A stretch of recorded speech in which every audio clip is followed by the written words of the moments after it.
आज हम पहले कुरिन्थियों की पत्री में अध्याय 1, 2, 3 और 4 का अध्ययन करेंगे।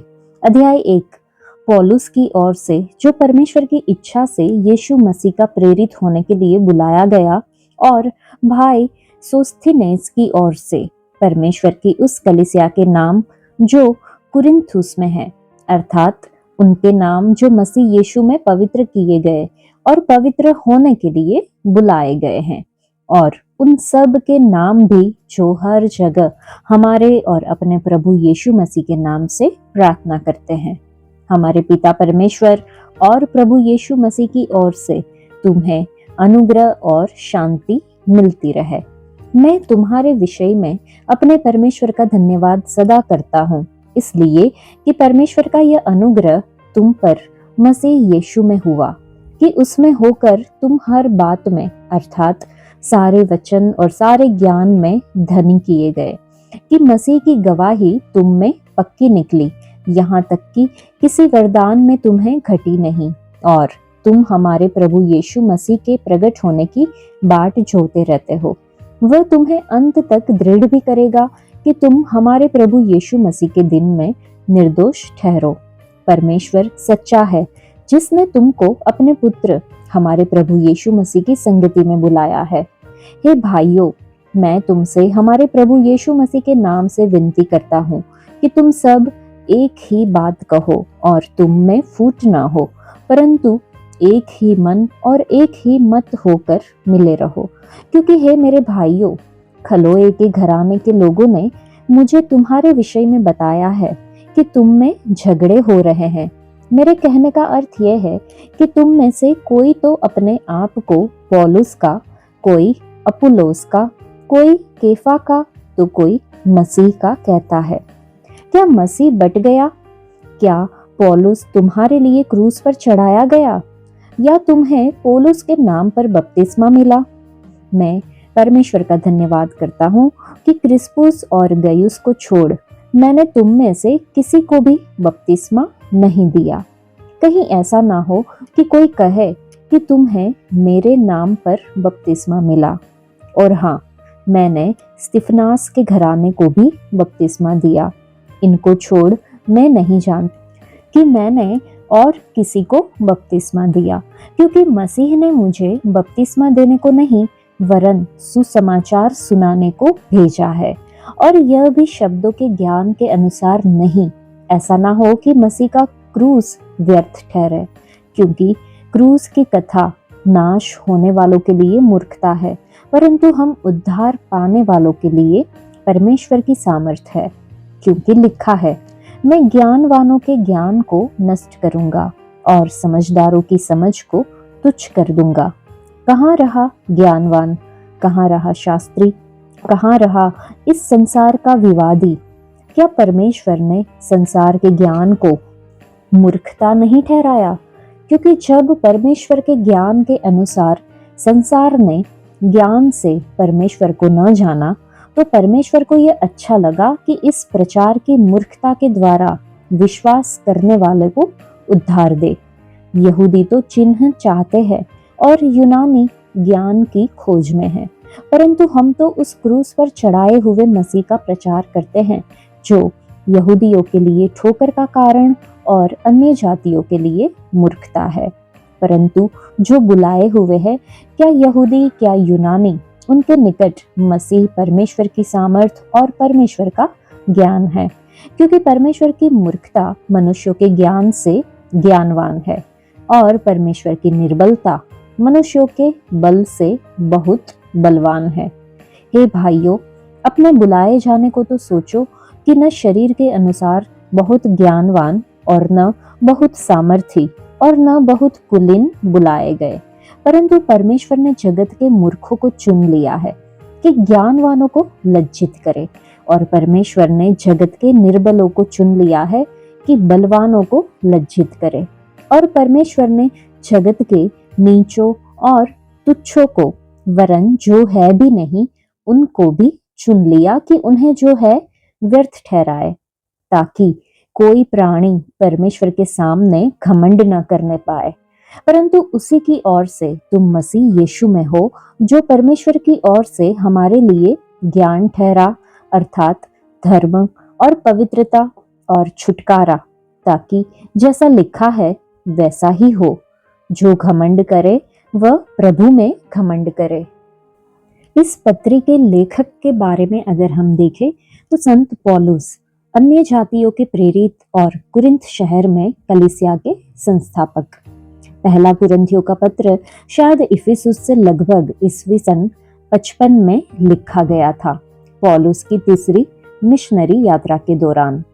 मुख्य विषय की ओर अगर हम ध्यान दें तो परमेश्वर के साथ संगति बनाम अंधकार के साथ संगति।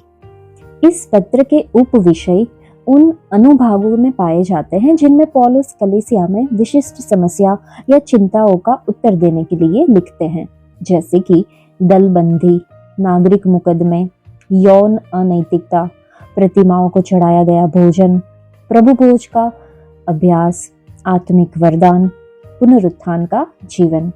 अगर हम पृष्ठभूमि देखें तो कुरिन्थ की कलीसिया में कई समस्याएं थी जिनका उत्तर पौलुस इस पत्र में देते हैं। इन समस्याओं में शामिल है जैसे कि कलीसिया में फूट, सैद्धांतिक अटकलें, नैतिक पतन, प्रतिमा आराधना, धर्मों से निपटना, स्वकेंद्रितता और आत्मिक वरदान। हम इस पत्री को पढ़ के अगर सोचे कि मैं इसे कैसे लागू करूं, तो कुरिन्थ एक बड़ा अंतरराष्ट्रीय महानगर था जो अलग अलग पृष्ठभूमियों के लोगों से भरा हुआ था।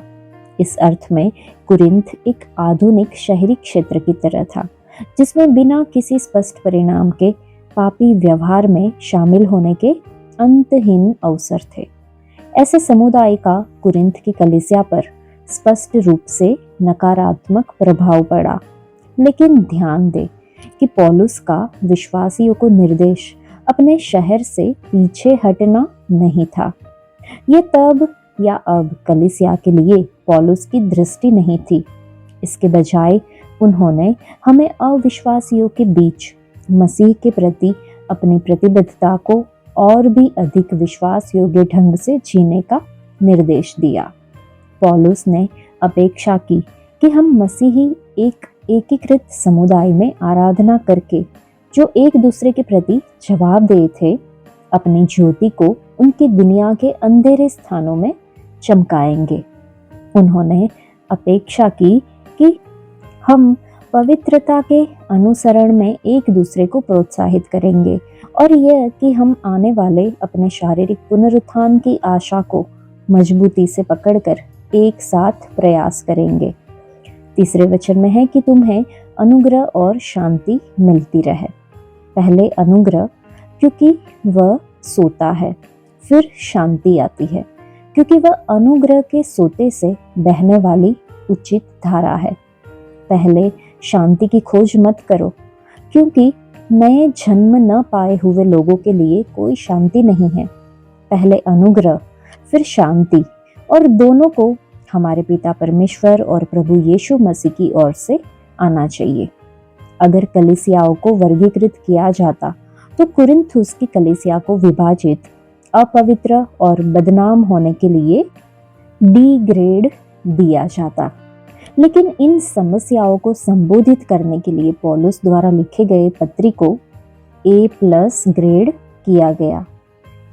कुरिन्थुस की अनैतिक स्थितियां इस सच्चाई में स्पष्ट रूप से देखी जाती है कि यूनानी शब्द कुरिन्थियाज़ोमे मतलब शाब्दिक रूप से कुरिन्थियन जैसा कार्य करना, उसका मतलब है कि व्यभिचार करना। कुरिन्थुस हर पाप के लिए जाना जाता था। दूसरे वचन में पौलुस यह नहीं कहता कि कुरिन्थुस की कलीसिया को, वह कहता है परमेश्वर की उस कलीसिया के नाम जो कुरिन्थुस में है। कुरिन्थुस की कोई कलीसिया नहीं है, इंग्लैंड की कोई कलीसिया नहीं है, केवल एक ही कलीसिया है, परमेश्वर की कलीसिया। कुछ ऐसे भी है जिनसे हम सभी मामलों में सहमत नहीं हो सकते, फिर भी मसीह उनके भी उतने ही है जितने हमारे हैं। यही विभिन्न देश और विभिन्न भाषाओं के विश्वासियों के बीच एकता का महान बंधन है। चौथे वचन को जब हम देखें तो मैं अपने परमेश्वर का धन्यवाद सदा करता हूँ, केवल मैं परमेश्वर का धन्यवाद करता हूँ ही नहीं, बल्कि मैं अपने परमेश्वर का धन्यवाद करता हूँ। पौलुस के पास परमेश्वर थे, उसने उसे हमेशा हमेशा के लिए अपना बना दिया था। ध्यान दे कि पौलुस ने पहले 10 वचनों में कितनी बार प्रभु यीशु मसीह का नाम लिया है। कम से कम 10 बार। वह मसीह से भरा हुआ था। न केवल वह अपने हृदय में मसीह से प्रेम करता था, लेकिन उसकी जुबान पर भी मसीह का नाम हमेशा रहता था, क्योंकि वह यीशु मसीह के मधुर नाम से लज्जित नहीं था। हम हमारे जीवन में देखें कि हम जिनसे प्रेम करते हैं उनका नाम हम हमेशा लेते रहते हैं, हम हमेशा हमारी यादों में उनको रखते हैं। उसी तरह से पौलुस मसीह से इतना प्रेम करता था कि उसकी जुबान पे मसीह का नाम रहता था। दूसरे वचन में हम देखते हैं कि यह भी लिखा है कि परमेश्वर की उस कलीसिया के नाम जो कुरिन्थुस में है, अर्थात उनके नाम जो मसीह यीशु में पवित्र किए गए। पवित्रीकरण क्या है? ये पवित्र आत्मा के कार्य के माध्यम से यीशु मसीह की छवि के अनुरूप बनने की प्रक्रिया है। यह प्रक्रिया नए जन्म के तुरंत बाद शुरू होती है और एक मसीही के पूरे जीवन में जारी रहती है। पौलुस इस पवित्रीकरण प्रक्रिया पर जोर देते हैं, जो विश्वासियों को मसीह की छवि के अनुरूप बनाने के लिए पवित्र आत्मा का कार्य है। इस अंश में हम देखते हैं कि कलीसिया अनिवार्य रूप से उन लोगों से बनी है जो मसीह यीशु में पवित्र किए जा रहे हैं। इस प्रकार आत्मा हमें ज्यादा पवित्र बनाने के लिए यीशु के व्यक्तित्व और कार्य को आधार के रूप में उपयोग करती है। इसी तरह हमें परमेश्वर के उद्देश्यों के करीब लाने के साथ साथ आत्मा द्वारा मसीह में पवित्रीकरण हमें अन्य विश्वासियों के करीब लाता है, जैसा कि हम इस पत्री में दूसरे वचन के बाकी हिस्सों में देखते हैं। जैसा कि पौलुस स्पष्ट करते हैं, पवित्रीकरण हमारे दिलों को यीशु की ओर खींचता है और हमें लगातार उसे पुकारने के लिए प्रेरित करता है। तो इस पूरे अध्याय को पढ़ने के बाद हम समझते हैं एकता और क्रूस के बारे में। पौलुस कुरिन्थुस में कलीसिया के भीतर विभाजन को संबोधित करता है, मसीह में एकता की आवश्यकता पर जोर देता है। वह उन्हें याद दिलाता है कि उनकी पहचान मानव ज्ञान या नेतृत्व के बजाय क्रूस के संदेश में निहित है। पौलुस उनका ध्यान परमेश्वर की सामर्थ्य और उद्देश्य और विश्वास में एकजुट होने के महत्व पर केंद्रित करता है। अध्याय 2। हे भाइयों, जब मैं परमेश्वर का भेद सुनाता हुआ तुम्हारे पास आया तो शब्दों या ज्ञान की उत्तमता के साथ नहीं आया, क्योंकि मैंने यह ठान लिया था कि तुम्हारे बीच यीशु मसीह वरन क्रूस पर चढ़ाए हुए मसीह को छोड़ और किसी बात को न जानूं। मैं निर्बलता और भय के साथ और बहुत थरथराता हुआ तुम्हारे साथ रहा, और मेरे वचन और मेरे प्रचार में ज्ञान की लुभाने वाली बातें नहीं, परंतु आत्मा और सामर्थ्य का प्रमाण था, इसलिए कि तुम्हारा विश्वास मनुष्यों के ज्ञान पर नहीं, परंतु परमेश्वर की सामर्थ्य पर निर्भर हो। फिर भी सिद्ध लोगों में हम ज्ञान सुनाते हैं, परंतु इस संसार का और इस संसार के नाश होने वाले हाकिमों का ज्ञान नहीं, परंतु हम परमेश्वर का वह गुप्त ज्ञान भेद की रीति पर बताते हैं, जिसे परमेश्वर ने सनातन से हमारी महिमा के लिए ठहराया, जिसे इस संसार के हाकिमों में से किसी ने नहीं जाना, क्योंकि यदि वे जानते तो तेजोमय प्रभु को क्रूस पर न चढ़ाते। परंतु जैसा लिखा है, जो बातें आंख ने नहीं देखी और कान ने नहीं सुनी, और जो बातें मनुष्य के चित्त में नहीं चढ़ी, वे ही है जो परमेश्वर ने अपने प्रेम रखने वालों के लिए तैयार की है। परंतु परमेश्वर ने उनको अपने आत्मा के द्वारा हम पर प्रकट किया, क्योंकि आत्मा सब बातें वरन परमेश्वर की गूढ़ बातें भी जांचता है। मनुष्यों में से कौन किसी मनुष्य की बातें जानता है? केवल मनुष्य की आत्मा जो उसमें है। वैसे ही परमेश्वर की बातें भी कोई नहीं जानता, केवल परमेश्वर का आत्मा। परंतु हमने संसार की आत्मा नहीं परंतु आत्मा पाया है जो परमेश्वर की ओर से है, कि हम उन बातों को जाने जो परमेश्वर ने हमें दी है, जिनको हम मनुष्यों के ज्ञान की सिखाई हुई बातों में नहीं परंतु आत्मा की सिखाई हुई बातों में आत्मिक बातों से मिला मिलाकर सुनाते हैं। परंतु शारीरिक मनुष्य परमेश्वर के आत्मा की बातें ग्रहण नहीं करता, क्योंकि वे उसकी दृष्टि में मूर्खता की बातें हैं और न वह उन्हें जान सकता है, क्योंकि उनकी जांच आत्मिक रीति से होती है। आत्मिक जन सब कुछ जांचता है, परंतु वह आप किसी से जांचा नहीं जाता, क्योंकि प्रभु का मन किसने जाना है कि उसे सिखाए, परंतु हम में मसीह का मन है। इस अध्याय में वचन 14 को जब हम पढ़ते हैं तो लिखा है, परंतु स्वाभाविक मनुष्य परमेश्वर की आत्मा की बातें ग्रहण नहीं करता, क्योंकि वे उसके लिए मूर्खता की बातें हैं और न वह उन्हें जान सकता है, क्योंकि वे आत्मिक रीति से समझी जाती है। पौलुस स्वाभाविक मनुष्य जो पवित्र आत्मा से पैदा नहीं हुए और आध्यात्मिक मनुष्य जो पवित्र आत्मा द्वारा निर्देशित और सिखाया जाता है, उन दोनों के बीच तुलना करता है। स्वाभाविक मनुष्य परमेश्वर की सच्चाइयों को नहीं समझ सकता, इसलिए नहीं कि वे बहुत जटिल है, लेकिन इसलिए कि उन्हें आध्यात्मिक रूप से प्रकट किया जाना चाहिए। ये बताता है कि कलीसिया के भीतर भी कुछ लोग बाहरी तौर पर पवित्र शास्त्र को संभाल सकते हैं, लेकिन सच्ची समझ या दृढ़ विश्वास के बिना रह जाते हैं। हालांकि आध्यात्मिक व्यक्ति सभी चीजों को समझता है, केवल बुद्धि से माध्यम से नहीं, लेकिन पवित्र आत्मा की मदद से। पौलुस उनके पास भाषण की उत्कृष्टता या मानवीय बुद्धि के साथ नहीं आया, बल्कि पवित्र आत्मा की शक्ति और प्रदर्शन के साथ आया। आज हमें सावधान रहना चाहिए कि हम सत्य के बिना, कुछ अच्छे संदेश या प्रकाशन के बिना भावना से प्रभावित न हो। अच्छे शब्द मन को उत्तेजित कर सकते हैं, लेकिन केवल पवित्र आत्मा श्वासित वचन ही हृदय को छेद सकता है। शक्तिशाली लगना ही पर्याप्त नहीं है, संदेश पवित्र आत्मा से भरा और मसीह केंद्रित होना चाहिए। पौलुस उन्हें यह भी याद दिलाता है कि मैंने लगाया, अपुल्लोस ने सींचा, लेकिन परमेश्वर ने बढ़ाया, जो कि हम 3 अध्याय में देखेंगे। ये संदेश वाहक के बारे में नहीं है, बल्कि संदेश के बारे में है और क्या यह फल देता है। परमेश्वर कलाकारों की तलाश नहीं कर रहे हैं, वो उन लोगों की तलाश कर रहे हैं जो पवित्रता में रहते हैं और प्रकाशन से बोलते हैं। जहाँ पवित्रता नहीं है, वहाँ कोई रहस्योद्घाटन नहीं हो सकता। पाप हमारे आध्यात्मिक कानों को सुस्त कर देता है, लेकिन जब हम पवित्रता में चलते हैं तो परमेश्वर स्पष्ट रूप से बोलता है, जैसा कि याकूब की पत्री में 1 अध्याय में वचन 5 में है कि यदि तुम में से किसी को बुद्धि की कमी है तो वो परमेश्वर से मांगे और उसे दी जाएगी। हमें केवल दूसरे की शिक्षा पर निर्भर रहना बंद कर देना चाहिए।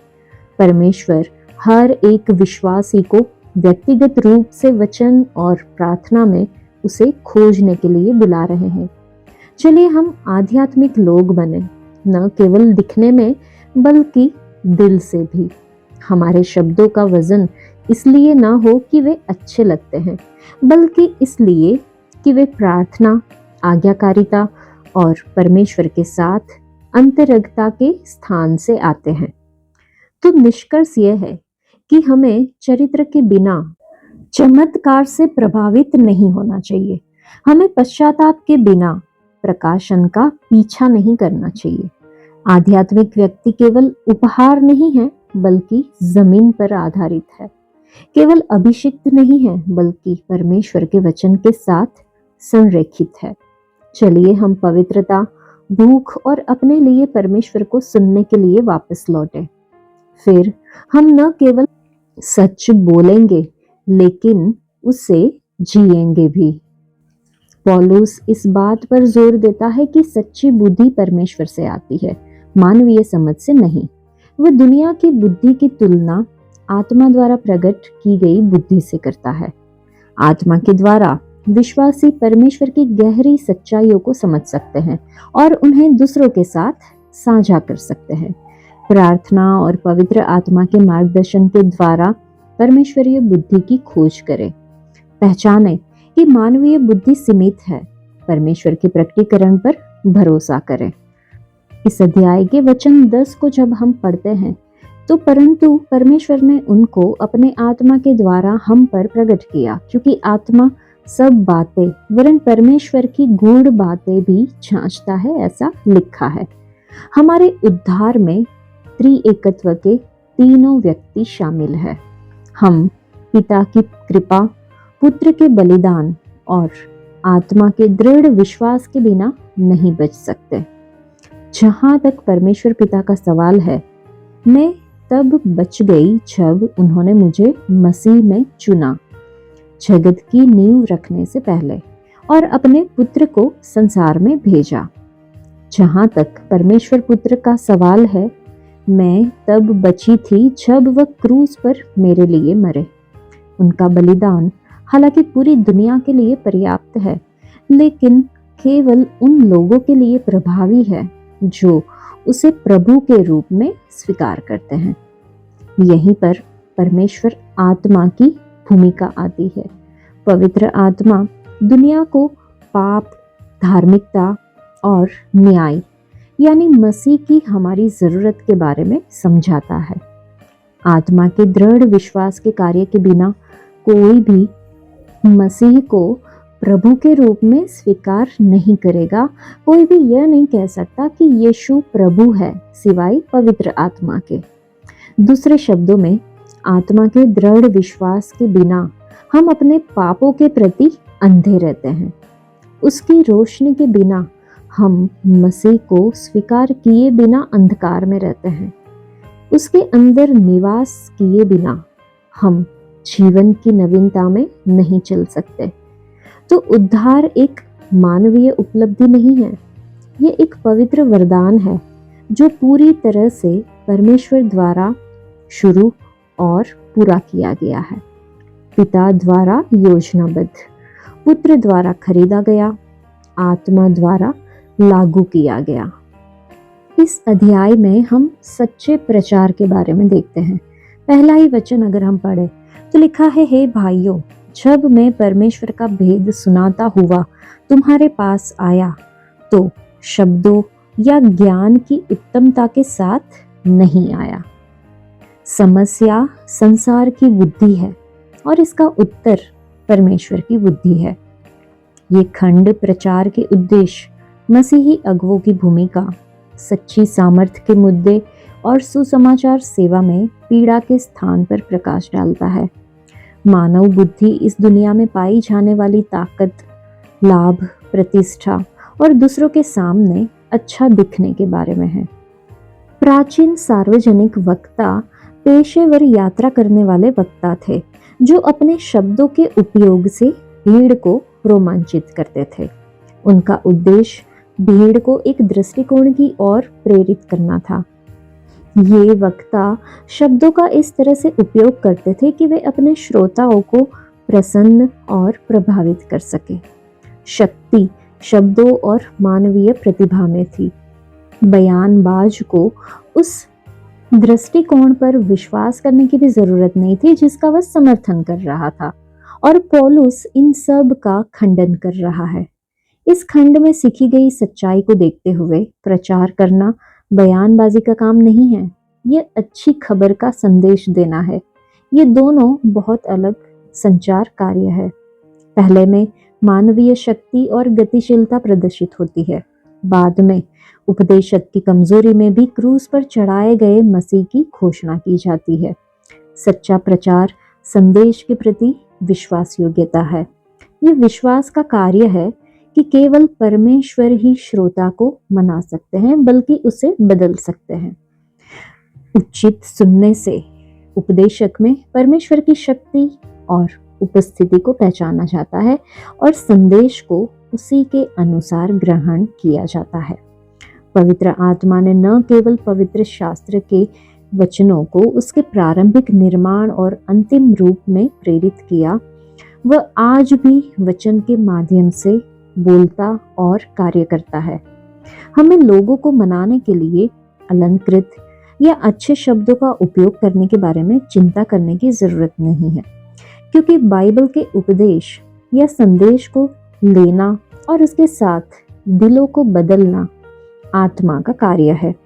वास्तव में अत्यधिक प्रतिभाशाली संचारक आत्मा के प्रामाणिक कार्य के रास्ते में आ सकते हैं, क्योंकि वे सतही रूप से मार्मिक कहानियों, शक्तिशाली स्वर विन्यास और हास्य के साथ बोलते हैं। बेशक नीरस और गैर पेशेवर बोलना भी मददगार नहीं है, बल्कि पौलुस की तरह मानव उपदेशक को लगातार बाइबल के वचनों की सरल घोषणा को प्राथमिकता देना चाहिए, इस दृढ़ विश्वास के साथ कि पवित्र आत्मा सुनने वालों को मनाएंगे और बदल देंगे। अध्याय 3। हे भाइयों, मैं तुमसे इस रीति से बातें न कर सका जैसे आत्मिक लोगों से, परंतु जैसे शारीरिक लोगों से और उनसे जो मसीह में बालक है। मैंने तुम्हें दूध पिलाया, अन्न न खिलाया, क्योंकि तुम उसको नहीं खा सकते थे, वरन अब तक भी नहीं खा सकते हो, क्योंकि अब तक शारीरिक हो। इसलिए कि जब तुम में डाह और झगड़ा है, तो क्या तुम शारीरिक नहीं और क्या मनुष्य की रीति पर नहीं चलते? क्योंकि जब एक कहता है मैं पौलुस का हूँ और दूसरा मैं अपुल्लोस का हूँ, तो क्या तुम मनुष्य नहीं? अपुल्लोस क्या है और पौलुस क्या है? केवल सेवक, जिनके द्वारा तुमने विश्वास किया, जैसा हर एक को प्रभु ने दिया। मैंने लगाया, अपुल्लोस ने सींचा, परंतु परमेश्वर ने बढ़ाया। इसलिए न तो लगाने वाला कुछ है और न सींचने वाला, परंतु परमेश्वर ही सब कुछ है जो बढ़ाने वाला है।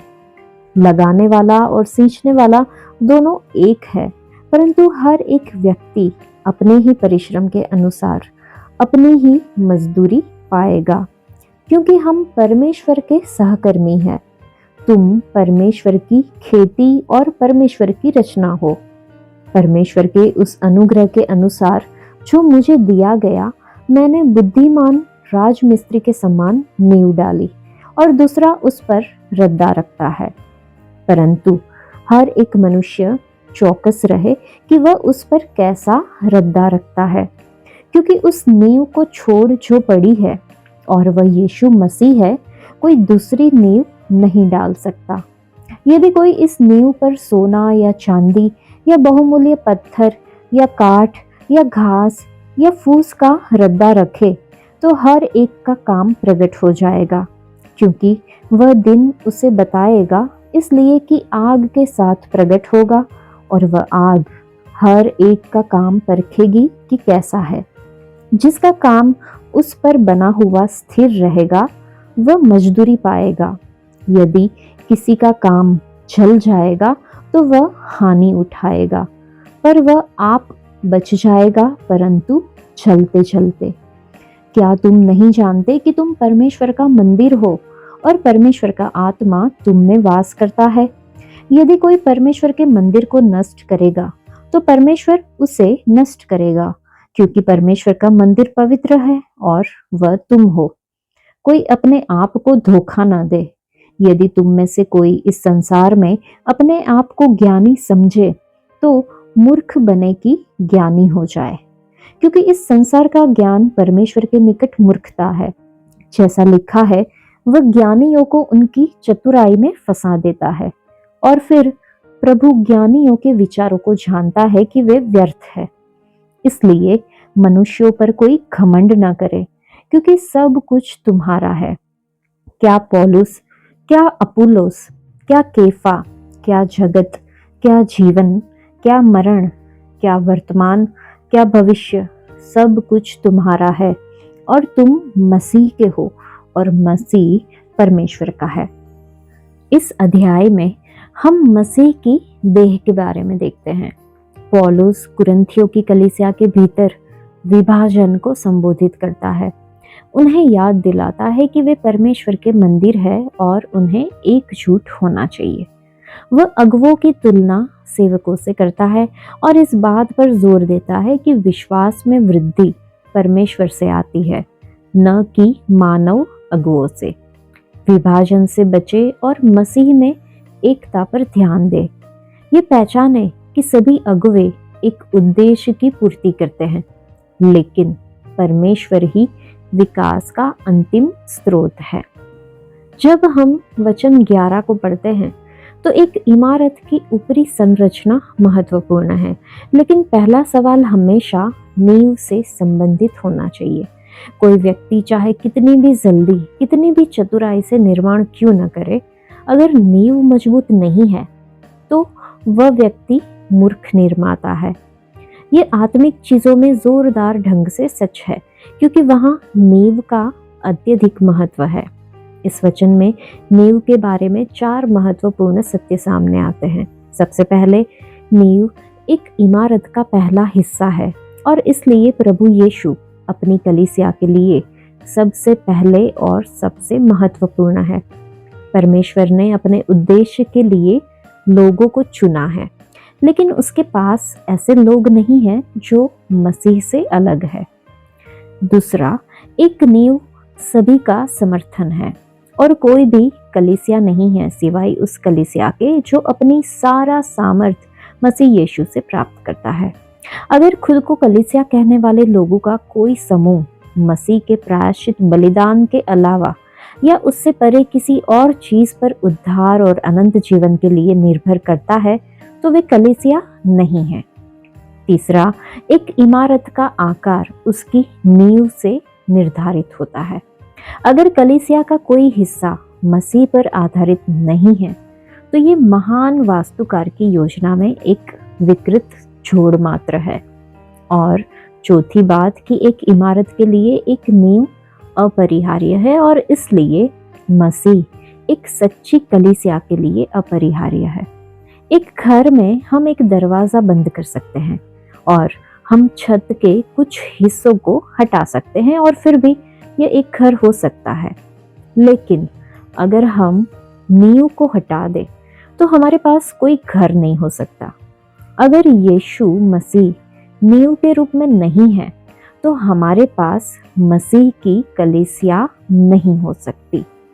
जब हम वचन 16 को पढ़ते हैं तो पौलुस हमें सिखाता है कि हमारा कमजोर मानव शरीर परमेश्वर का मंदिर है और जैसा कि हमने यीशु को अपने उद्धारकर्ता के रूप में स्वीकार किया है, उनकी आत्मा हमारे शरीर में वास करती है और उसमें स्थायी निवास करती है।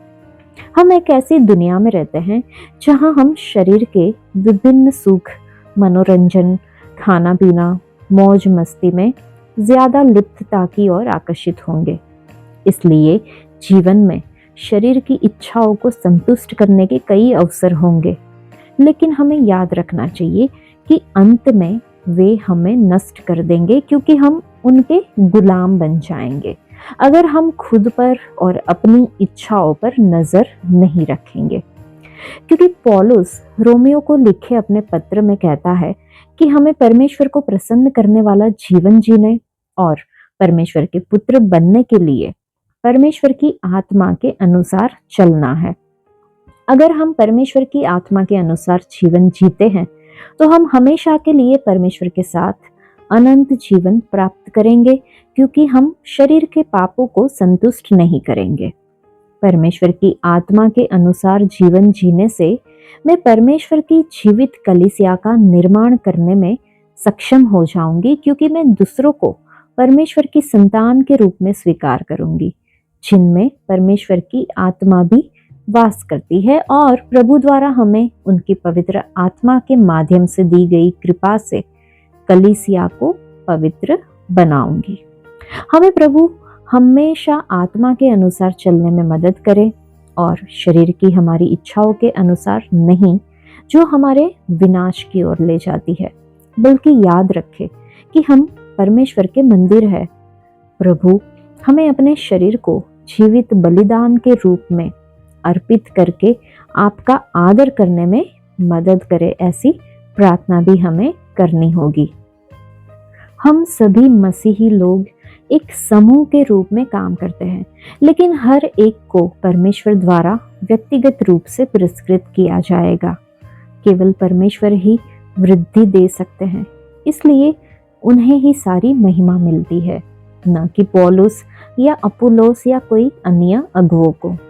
पुरस्कार व्यक्ति के श्रम के अनुसार होता है, योग्यता, उपहार और बुलावे के अनुसार नहीं। अगुवाओं को सावधानी से निर्माण करना चाहिए। परमेश्वर का कार्य परमेश्वर की शक्ति और उनके ज्ञान में किया जाना चाहिए, न कि किसी अपने शक्ति में या फिर अपने ज्ञान में। अन्यथा हम घास, लकड़ी और पत्थर से निर्माण कर रहे हैं, जो न्याय के दिन आग में नहीं टिकेंगे। ईर्ष्या, बदनामी, झूठे आरोप या फिर एक अगुवे को दूसरों से ज्यादा महत्व देकर कलीसिया को विभाजित या नष्ट करने का कोई भी प्रयास कलीसिया के लिए, उसके उद्देश्य के लिए एक अपमान के रूप में देखा जाएगा और वह व्यक्ति परमेश्वर द्वारा नष्ट कर दिया जाएगा। ऐसा व्यक्ति धोखा खा रहा है। वह इस युग के तथाकथित ज्ञान और दर्शन में फंस गया है। यह नहीं समझ पा रहा कि सांसारिक ज्ञान परमेश्वर की दृष्टि में मूर्खता है। कलीसिया के लिए यह समय है कि वह अपने बचपने तरीकों को छोड़ दे और परिपक्वता की ओर बढ़े। अध्याय 4। मनुष्य हमें मसीह के सेवक और परमेश्वर के भेदों के भंडारी समझे।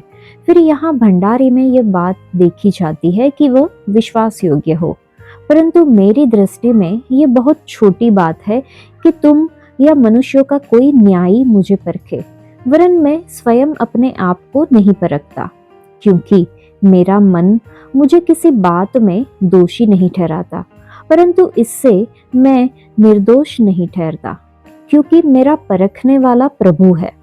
इसलिए जब तक प्रभु न आए, समय से पहले किसी बात का न्याय न करो। वही अंधकार की छिपी बातें ज्योति में दिखाएगा और मनों के अभिप्रायों को प्रकट करेगा। तब परमेश्वर की ओर से हर एक की प्रशंसा होगी।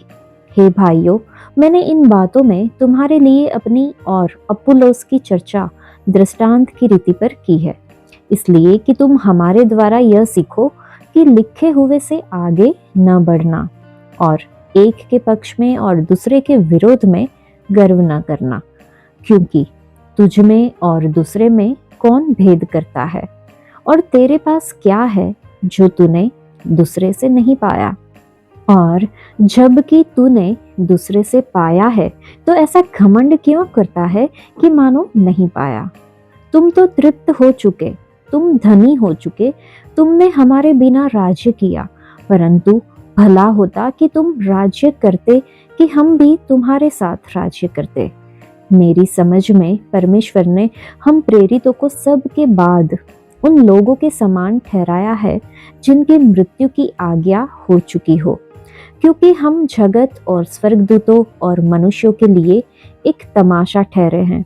हम मसीह के लिए मूर्ख है, परंतु तुम मसीह में बुद्धिमान हो। हम निर्बल है, परंतु तुम बलवान हो। तुम आदर पाते हो, परंतु हम निरादर होते हैं।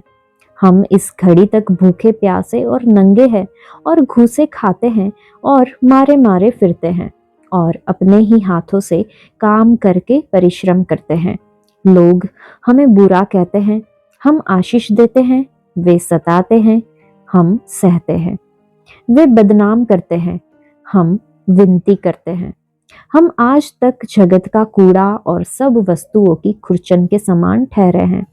मैं तुम्हें लज्जित करने के लिए ये बातें नहीं लिखता, परंतु अपने प्रिय बालक जानकर तुम्हें चिताता हूँ, क्योंकि यदि मसीह में तुम्हारे सिखाने वाले 10,000 भी होते, तो भी तुम्हारे पिता बहुत से नहीं, इसलिए कि मसीह यीशु में सुसमाचार के द्वारा मैं तुम्हारा पिता हुआ। इसलिए मैं तुमसे विनती करता हूँ कि मेरी सी चाल चलो। इसलिए मैंने तिमुथियुस को, जो प्रभु में मेरा प्रिय और विश्वास योग्य पुत्र है, तुम्हारे पास भेजा है। वह तुम्हें मसीह में मेरा चरित्र स्मरण कराएगा, जैसे कि मैं हर जगह हर एक कलीसिया में उपदेश करता रहूं। कुछ तो ऐसे फूल गए हैं मानो मैं तुम्हारे पास आने ही का नहीं, परंतु प्रभु ने चाहा तो मैं तुम्हारे पास शीघ्र ही आऊंगा, और उन फूले हुओं की बातों को नहीं, परंतु उनकी सामर्थ को जान लूंगा। क्योंकि परमेश्वर का राज्य बातों में नहीं, परंतु सामर्थ में है। तुम क्या चाहते हो? क्या मैं छड़ी लेकर तुम्हारे पास आऊं, या प्रेम और नम्रता की आत्मा के साथ?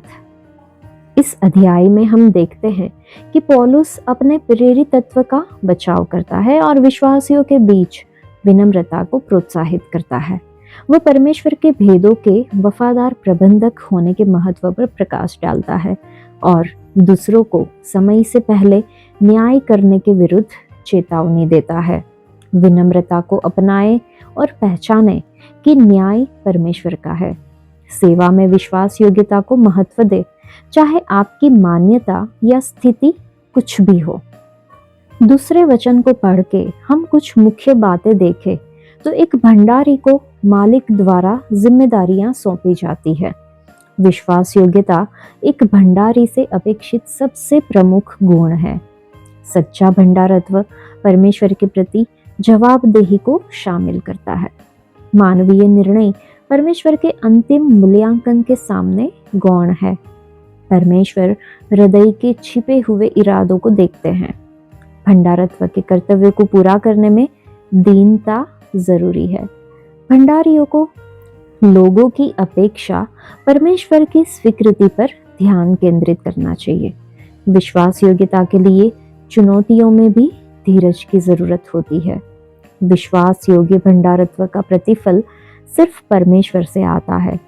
हर प्रतिभा, अवसर और संसाधन परमेश्वर की ओर से एक धरोहर है। विश्वास योग्य भंडारी व्यक्तिगत महिमा की तलाश किए बिना लगन से काम करता है। परमेश्वर का न्याय निष्पक्ष है और उनके संपूर्ण ज्ञान पर आधारित है। चलिए हम विश्वास योग्य भंडारी बनने के लिए प्रतिबद्ध हो। दीनता, लगन और ईमानदारी के साथ सेवा करें, ये जानते हुए कि हमारा अंतिम प्रतिफल प्रभु से है। जब हम 7वां वचन पढ़ते हैं तो पौलुस ने कुरिन्थियों को कुछ समझ देने के लिए ये बहुत ही तीखा सवाल पूछा, जो हमारे लिए भी प्रासंगिक है। लोग अपने आसपास के लोगों की ज़रूरतों के प्रति असंवेदनशील होकर हर समय और हर जगह अपनी समृद्धि का दिखावा करने में खुश रहते हैं। याकूब की पत्री अध्याय 5 में 5वें वचन में लिखा है कि तुम पृथ्वी पर विलास और भोग विलास में रहे हो। तुमने वध के दिन अपने आप को मोटा किया है। ये उन सभी लोगों के लिए चेतावनी है जो अंतिम दिनों में धन इकट्ठा कर रहे हैं। बहुत से लोग सोचते हैं कि उनके पास जो धन, शक्ति और पद है वह उनकी योग्यता, कड़ी मेहनत और बुद्धिमत्ता के कारण है। लेकिन व्यवस्था विवरण अध्याय 8 में वचन 18 में परमेश्वर कहते हैं, परमेश्वर हमें धन पैदा करने की क्षमता देते हैं। वह हमें धन बनाने के लिए समय, स्वास्थ्य और अवसर भी देते हैं, और इसलिए हम घमंड करके अपनी भूमिका को बढ़ा चढ़ाकर नहीं बता सकते। सिर्फ स्वार्थी आनंद के लिए बहुत धन रखने का नकारात्मक पहलू कुछ बाइबल के वचन में दिया गया है, जैसे कि नीति वचन पहले ही अध्याय में वचन 1 से 10 और 11वें अध्याय में वचन 4। कोप के दिन धन से तो कुछ लाभ नहीं होता। नीति वचन 15 में वचन 16, बहुत धन से अशांति होती है। सबोपदेशक 5वें अध्याय वचन 13 में संग्रहित धन अपने स्वामी को हानि पहुंचाता है। मती रचित सुसमाचार अध्याय 13 में वचन 22 के हिसाब से धन धोखा देने वाला है और वचन को दबाता है। पहले तीमुथियुस की पत्री अध्याय 6 में वचन 17 के हिसाब से धन चंचल है और इसलिए इसमें आशा मत रखो। मरकुस रचित सुसमाचार अध्याय 12 में वचन 44 में परमेश्वर इस बात की परवाह नहीं करते कि हम कितना देते हैं, लेकिन इस बात की परवाह करते हैं कि हम कितना बचाते हैं। धन होने का उज्जवल पहलू अगर हम देखें तो नीति वचन 3 में वचन 9 के हिसाब से हम अपने धन से यहोवा की प्रतिष्ठा कर सकते हैं। पहले तीमुथियुस की पत्री अध्याय 6 में वचन 18 के हिसाब से धनवान उदार और देने वाले हो सकते हैं। तो इन वचनों में परमेश्वर के वचन के प्रकाश में चलिए हम अपने धन का उपयोग करके स्वर्ग में अपने लिए खजाना जमा करें, ताकि हम उस जीवन को प्राप्त कर सके जो सच्चा जीवन है। हम किसी ऐसे व्यक्ति की पहचान करें जो जरूरतमंद हो और जिसके लिए हम अपनी उदारता बढ़ा सके। तो परमेश्वर धन पाने की योग्यता देते हैं। धन गरीबों के साथ बांटने और परमेश्वर का आदर करने के लिए है। धन एक अच्छा सेवक और एक बुरा स्वामी है।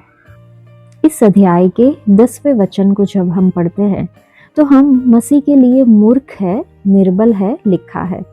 मसीह की सबसे बड़ी पुकार है मसीह के लिए मूर्ख बनना। केवल मूर्ख ही उनसे सीखने के लिए पर्याप्त विनम्र होते हैं। केवल मूर्ख ही परमेश्वर की आत्मा द्वारा पूरी तरह से निर्देशित हो सकते हैं। केवल मूर्ख ही खुद को कुछ भी नहीं मानेंगे, ताकि मसीह को सारी श्रेष्ठता, महिमा, सम्मान और प्रशंसा मिल सके।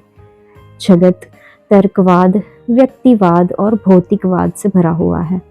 हमें परमेश्वर की संतान के रूप में कुछ भी न होते हुए मसीह के प्रति खुद को समर्पित करने की जरूरत है, ताकि पवित्र आत्मा की शक्तिशाली सामर्थ्य हमारे भीतर पूरी तरह से काम कर सके और हम परमेश्वर की बुलाहट को पूरा कर सके, जो हमारे जीवन पर मसीह की देह की आंख, मुंह, हाथ, पैर और विभिन्न अंगों के रूप में है, जो परमेश्वर की प्रसन्नता और इच्छा के लिए जगत के उद्धार का साधन है।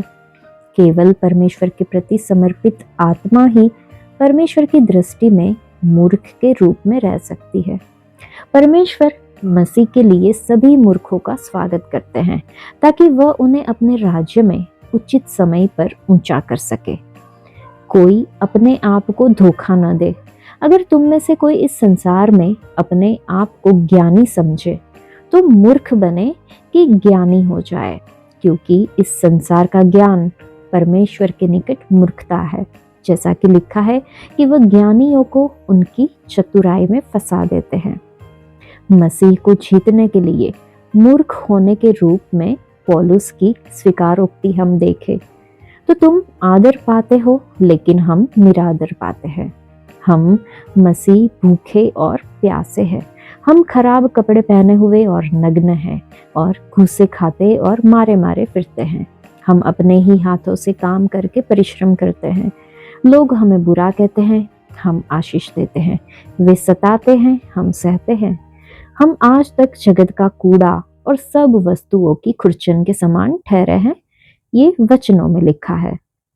परंतु जो बातें लाभ की थी, उन्हीं को मैंने मसीह के कारण हानि समझ लिया है, वरन मैं अपने प्रभु मसीह यीशु की पहचान की उत्तमता के कारण सब बातों को हानि समझता हूँ, जिसके कारण मैंने सब वस्तुओं की हानि उठाई और उन्हें कूड़ा समझता हूँ कि मैं मसीह को प्राप्त करूं, जो कि हम फिलिपियों की पत्री 3 अध्याय में देख सकते हैं। आज के लिए इतना ही। परमेश्वर आप सबको आशीष दे। धन्यवाद।